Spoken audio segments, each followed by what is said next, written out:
Hello! வீட்ல இருக்கிற இட்லி மாவு வச்சு சீக்கிரமா செய்யக்கூடிய ஒரு ஸ்நாக்ஸ் ரெசிபி பார்க்கலாம் வாங்க.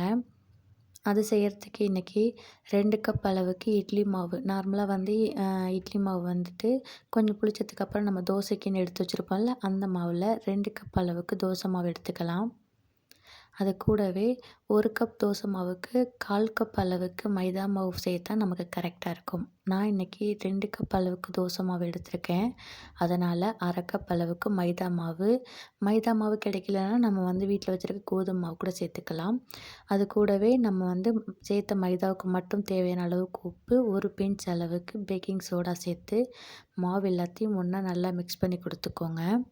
நம்ம ஆல்ரெடி இட்லி மாவில் உப்பு சேர்த்து தான் அரைச்சி வச்சுருப்போம். அதனால் நான் வந்து கொஞ்சம் தான் உப்பு சேர்த்துக்கிட்டேன். உப்போடைய அளவு கரெக்டாக சேர்த்துக்கோங்க. இப்போ இது கூடவே பெரிய சைஸ் வெங்காயம் நல்லா சின்ன சின்னதாக கட் பண்ணி வச்சுருக்கிறேன். நம்மளுடைய காரத்துக்கு ஏற்ற மாதிரி பச்சை மிளகாய். நான் இன்றைக்கி பெரிய சைஸாக ஒரு 2 எடுத்திருக்கேன்.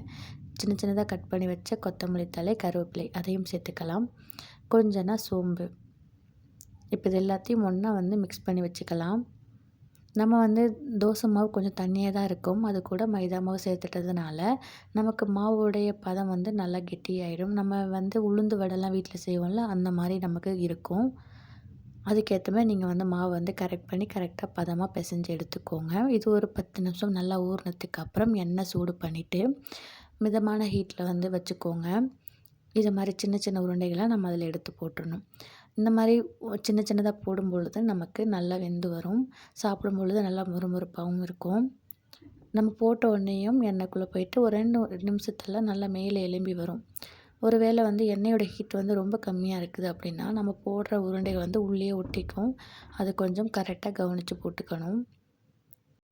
இது வந்து ஆந்திரா ஸ்டைலில் வந்து புனுகுலு அப்படின்னு சொல்லுவாங்க. அங்கே நிறைய கடைகள்லேயும் கிடைக்கும். ஸ்ட்ரீட் ஃபுட்லேயும் வந்து நிறையா வந்து கிடைக்கும்.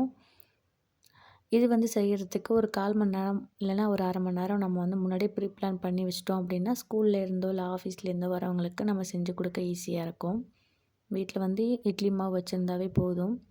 இப்போ பாருங்கள், நம்மளுடைய புனுகுல் வந்து எல்லா பக்கமும் நல்லா வெந்து கலர் நல்லா சேஞ்ச் ஆக ஆரம்பிச்சிருச்சு. இந்த ஸ்டேஜில் நம்ம எடுத்து வச்சிடலாம். இது ரொம்பவும் எண்ணெயெல்லாம் குடிக்காது. அதனால் நம்ம தாராளமாக வந்து சாப்பிட்லாம்.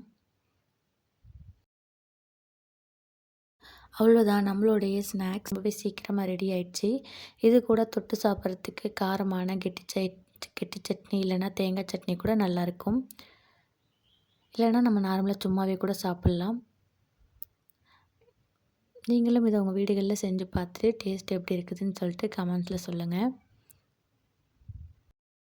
அதே சமயத்தில் நல்லா முறுமுறுமாகவும் இருக்குது. இன்றைக்கி நான் தேங்காய் சட்னி தான் அரைச்சிருக்கேன். இவ்வளோ நேரம் வீடியோ பார்த்த எல்லாருக்கும் ரொம்பவே நன்றி. தேங்க்யூ ஃபார் வாட்சிங்.